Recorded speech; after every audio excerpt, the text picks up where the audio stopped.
खाली 20-25 फुटापेक्षा खाली ते विमान जे आहे त्याने ते उतरवलं आणि तिथली जी भिंत जी असते आपल्या सर्वसाधारणपणे विमानतळाची दगडी त्याला ते धडकलेलं आहे असं मला तरी वाटतं. त्याच्यामुळे ताबडतोब तिथे ते स्फोट झालेला आहे.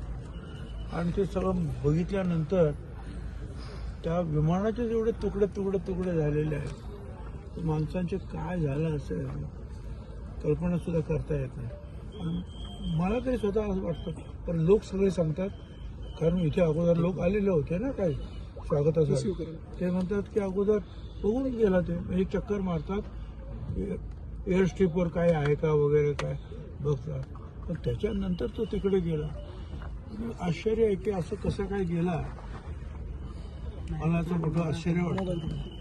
परंतु एकूण जे आहे दुर्दैव म्हणायचं, आता याची चौकशी होईल, पण चौकशीत काय सापडणार, कोणच आता जे 5-6 लोक जे होते काय कोणच नाही ना, काय नक्की झालं.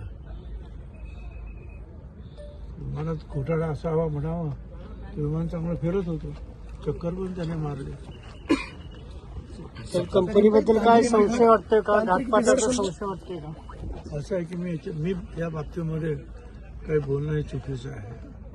मी फक्त बघितलं ते तुम्हाला सांगितलं की एअर स्ट्रीप कुठे आहे आणि ते उतरलं कुठे, धडकलं. बाकीच्या ह्या सगळ्या गोष्टी ज्या आहेत त्या पोलीस आणि इतरांनी चौकशी करण्याच्या गोष्टी, त्याच्यावर मी मत काही देणं हे बरोबर नाही.